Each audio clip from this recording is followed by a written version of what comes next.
Another Saturday night, Saturday afternoon, getting ready for the races at the Full Throttle Speedway here today. And man, I tell you what, the pits are full. There's going to be a lot of racing tonight. Super late models, street stocks, the JD Byrider Pro Trucks, the Turner Tree and Landscaping Super late models are in full effect tonight here at the Full Throttle Speedway. And the TQ Midgets are here too.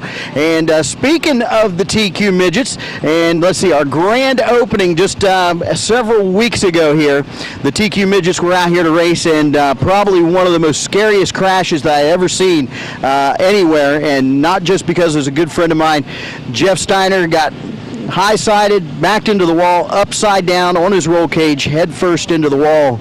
And we've been talking a little bit just in the past few minutes since we've seen each other since the first time, and man, I'm glad you're with us, bud.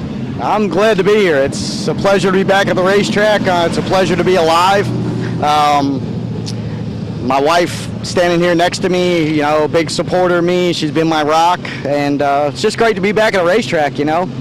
Well, I know you were going to try to make the ride up here to the track a couple weeks ago, but we got rained out, and it's good to see that you're up moving around, and just for a lot of people that don't know, the contraption here you have on your head, it's not a roll cage, right? No, it's not. I do have my own built-in roll cage now. I just can't fit a helmet on. But yeah, we can joke about this. The contraption that I have is actually they call it a halo.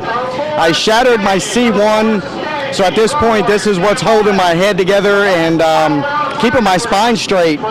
So I got 4 bolts in my head, and then the contraption comes down onto my chest, holds everything straight, and hopefully when this is done, we'll be like brand new again. Well, we're just glad that you're here with us, but what a lot of people don't know, a C1 fracture, could you explain a little bit what that is?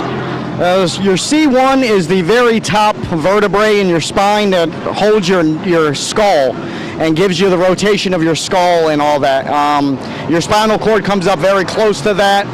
Mine is actually broken 4 pieces. Luckily, it never hit the spinal cord, or else I wouldn't be able to wave or walk or anything. So very fortunate, and thanks to a great safety crew and a great paramedic team and Life Flight, you know, and a hospital crew, I'm here, and we're moving forward. And you know, with me and you in our situation, we kind of like try to make light of things and joke about it a little bit. And you know, like I said, you're going to walk around with me tonight. We're going to have the best reception ever with the microphone, right? Yeah, I hope we can get some good reception. I got all the antennas you need. One of the things I wanted to talk about was safety equipment. We touched on it a little bit just earlier when we were talking personally, and I mean, you're the walking reason why safety equipment is so important. You know, I've always been an advocate of good safety equipment, and I'm very, very happy that I spent money that I could have bought some fancy wheels for either one of the race cars and could have had some fancy new parts. But, you know, these head and neck restraint systems, I really feel that no matter what division you're running in, it's well worth the money, and I don't think you should be getting in a race car without one. Fortunately, I had a good Simpson brand new helmet. I had the Hutchinson's device on. That saved my life. You know, looking at me right now, it should make anybody want to go out and buy one. If you can't afford a set of tires and you can go out and buy one of those, take the weekend off, man, and buy one. You know, my hospital bills were enormous, but I'm able to look at my wife every morning, and my wife didn't have to put me in a box. You know, thanks to $1,000 that saved my neck. Well, you cannot put a price tag on safety, and Geoff, once again, I'm glad you're here, and glad you're at the track trying to have a good time, and you've only got, what, a couple more months you'll be able to get this taken off, supposedly? Hopefully we're looking at 2 months and then couple months of rehab, but we should be okay. We're going to fight it, and I'm not going to lay down. Anybody that knows me knows I go 100%, and I go full throttle all the time. So here we are at full throttle again. Still wide open and going at it. Geoff, I'm glad you're here with us, and have a good time tonight hanging out with your friends down here. I hope so. Just want to say one thing, if I can, real quick. I want to thank Kevin Williams. I'm hoping to see him later on tonight. I want to thank everybody in this racing community, from drivers to fans to track staff throughout this state, not only Full Throttle Speedway, throughout this state.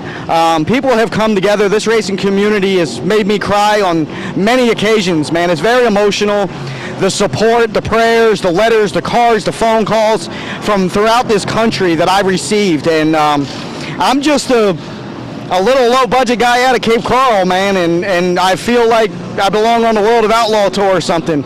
And the one last thing before we go is, you know, I'm okay, and fortunately I am, but we need to keep Jason Leffler's family, and especially his son, in our prayers.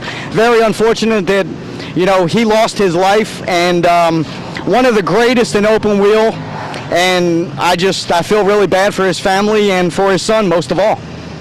We'll be thinking about Jason Leffler tonight, and we're definitely going to keep you and your wife and your family in our prayers as we race tonight and any other race night out here.